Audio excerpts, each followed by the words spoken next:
Horrible, ये तो पूरे उपवन मतलब गार्डन को ही जला डालेगी। इस आग में कितने एनिमल्स भी जल रहे हैं। Oh no, it must be very painful. ये क्या, इतने सारे मुनि महाराज इस आग में?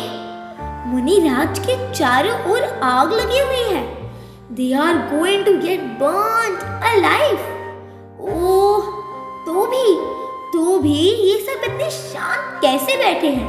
Their life is in danger. क्या आप जानते हैं कौन थे ये मुनिराज? क्यों उन्हें इस तरह आग में जलाने की कोशिश की गई थी? और क्या ये सब उस भयंकर आग में जल गए या बच गए? Would you like to know? तो ध्यान से सुनो मुनि विष्णु कुमार की कहानी। This story is related to Rakshabandhan festival. बहुत पुरानी बात है। एक दिन विहार करते हुए अकंपनाचार्य मुनिराज अपने 700 शिष्यों के साथ उज्जैन नगरी में पहुंचे।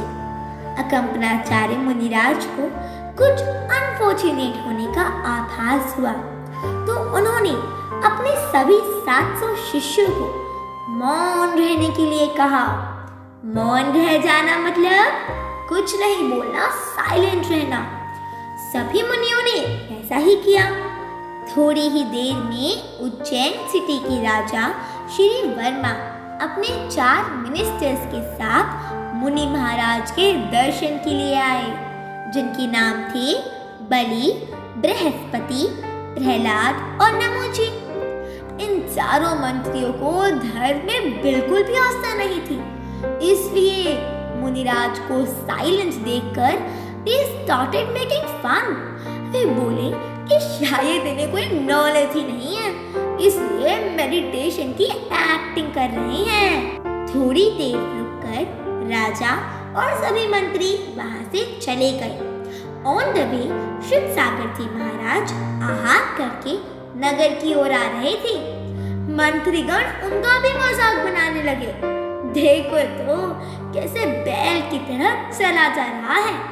शिव सागर जी महाराज ने अपने गुरु आचार्य का मौन रहने का आदेश नहीं सुना था, इसलिए उन्होंने पीसफुली चारों मंत्रियों को समझाया और उनके सारे क्वेश्चंस को आंसर किया। मंत्रियों ने पहले कहा कि साधु को कोई नॉलेज नहीं है, और अब उनका ज्ञान देख के उन्हें किंग के सामने इंसल्टेड फील होने लगा।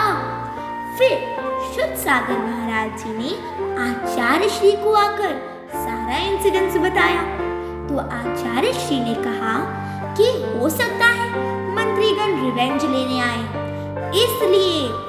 इसलिए आप पूरी रात मौन रहिएगा।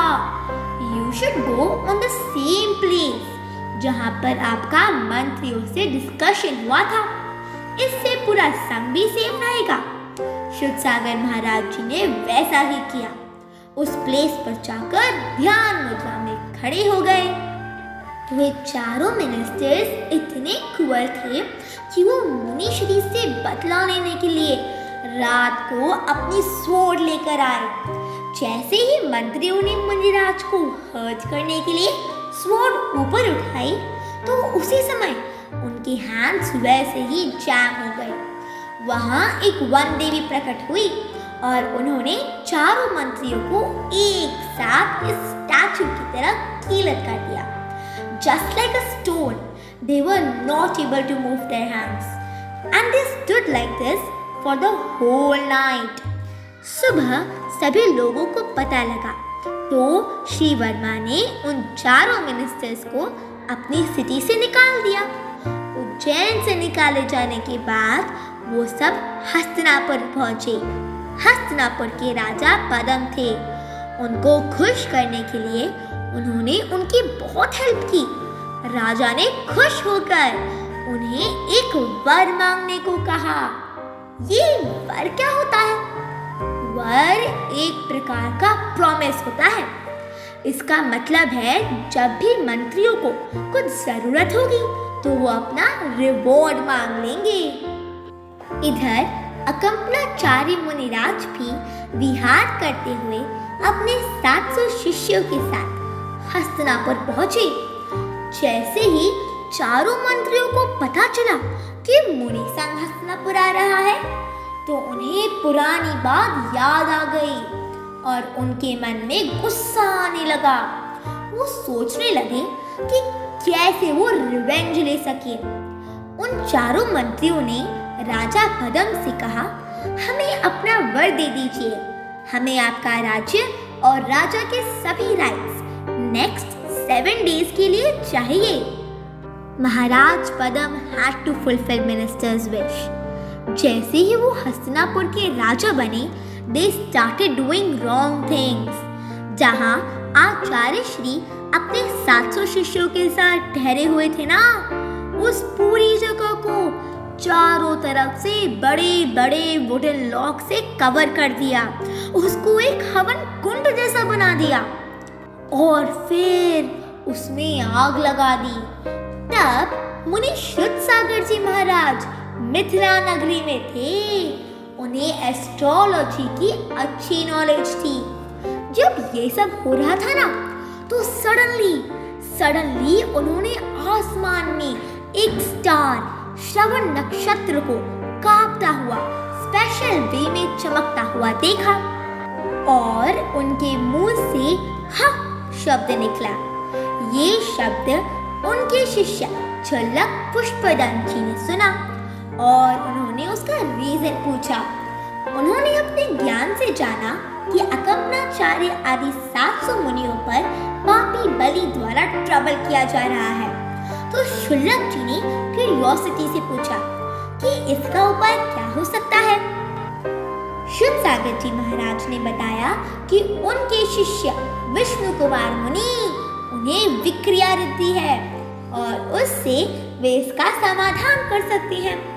क्या आप जानते हैं विक्रिया रिद्धि क्या होती है? ये एक स्पेशल प्रकार की पावर होती है। जिसके पास ये होती है ना, तो he can change his body anyways. मतलब कैसा भी गेटअप चेंज कर सकते हैं, कोई भी फेस बना सकते हैं एंड दे कैन इंक्रीज और डिक्रीज हिज हाइट, सभी रूप बना सकते हैं।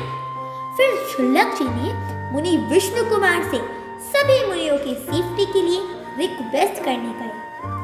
मुनि विष्णु कुमार को तो पता ही नहीं था कि उन्हें ऐसी कोई रिद्धि भी प्राप्त है। तो उन्होंने कैसे जाना कि उनके पास रिद्धि है? उन्होंने चेक करने के लिए अपना हाथ बढ़ाया तो कहीं भी रुके बिना बहुत दूर तक चला गया एंड ही रियलाइज्ड कि वो कैसा भी रूप चेंज कर सकते हैं। क्या आप जानते हैं मुनि महाराज को क्यों नहीं पता था? क्योंकि इन रिद्धियों की तो उन्हें कोई जरूरत ही नहीं होती। वो तो अपनी आत्म साधना में लीन रहते हैं और परम सुख मोक्ष को प्राप्त करना चाहते हैं। फिर मुनि विष्णु कुमार शीघ्र ही हस्तिनापुर गए। वहाँ हस्तिनापुर के राजा पद्म उनके भाई थे। वो अपने भाई किंग पद्म से बोले, तुम्हारे राज्य में मुनियों पर ये उपसर्ग और अत्याचार कैसा? राजा Padma felt very guilty and he went down on his legs. उनकी आंखों में आंसू आ गए। वे बोले, प्रभु, ruling this city is not in my hand. दुष्ट बलि ने मुझसे वचनबद्ध करके मतलब प्रॉमिस देकर ये राज्य 7 दिनों के लिए मुझसे ले लिया है। सो आई एम हेल्पलेस हियर। भगवान, आप ही कुछ कर सकते हैं। आप ही इस उपसर्ग को किसी तरह दूर करके शीघ्र मुनि संघ की रक्षा कीजिए। सभी मुनियों की रक्षा करने के लिए मुनि विष्णु कुमार ने सबसे पहले अपना मुनि पद छोड़ा। आपको याद है ना, मुनि विष्णु कुमार को विक्रिया रिद्धि थी। तो अपने सुपर पावर से छोटे से भिक्षु का रूप लेकर यज्ञ मंडप में गए और अच्छी मीठी मीठी बातों से बलि और चारों मंत्री को प्रसन्न करने लगे। प्रसन्न होकर राजा बलि ने भिक्षुक से कहा, महाराज, it's our good luck that you came here. आप जो चाहे निसंकोच मांग लो। मुनि विष्णु कुमार बने उस भिक्षुक ने कहा, मुझे ज्यादा कुछ नहीं चाहिए, सिर्फ लैंड के 3 स्टेप्स यानी 3 पग चाहिए। सभी लोग हंसने लगे और बोले कि तुमने अपना साइज जैसा छोटी सी चीज मांगी है। ठीक है, रख लो जहाँ पर तुम्हें अपने 3 स्टेप्स रखने हैं। पता है आपको कि मुनि विष्णु कुमार को विक्रिया रिद्धि थी ना, तो उन्होंने अपने सुपर पावर से he increased his height so much, इतना बड़ा कि he kept his first step on Sumeru पर्वत and second step on Manushottar पर्वत। That means बस 2 steps में सारा मनुष्य लोक आ गया, लेकिन 3rd स्टेप के लिए तो कोई स्पेस ही नहीं बची। All were scared, देवगण भी सरप्राइज थे and they came from स्वर्गलोक। उन्होंने बलि को बांध दिया। बलि एंड चारों मंत्री fell down, मुनि विष्णु कुमार के चरणों में गिर पड़े। They felt guilty, बारंबार क्षमा मांगने लगे, सॉरी बोलने लगे। जब विष्णु कुमार ने देखा कि वो चारों मंत्रियों को अपनी गलती का एहसास हो गया है, तो उन्होंने अपनी विक्रिया समेट ली। That means वो फिर से अपने ओरिजिनल फॉर्म में आ गए और अकल्पनाचार्य आदि 700 मुनियों का अवसर समाप्त हुआ और चारों ओर शांति छा गई। मुनि विष्णु कुमार ने आगम अनुकूल मुनि पद छोड़ने का प्रायश्चित लिया और फिर उन्होंने घोर तपस्या की और उन्हें फाइनली मोक्ष हो गया और वे चारों मंत्री भी सच्चे धर्म को ग्रहण कर उसी के उपासक बन गए। आपको पता है वो कौन सा दिन था? ये दिन था श्रावण मास की पूर्णिमा का दिन, जिस दिन रक्षा हुई थी। और इसी दिन को याद रखने के लिए लोगों ने हाथ में रक्षा सूत्र के थ्रेड्स बांधे और तभी से ये दिन रक्षा बंधन के नाम से मनाया जाने लगा। जय जिनेंद्र।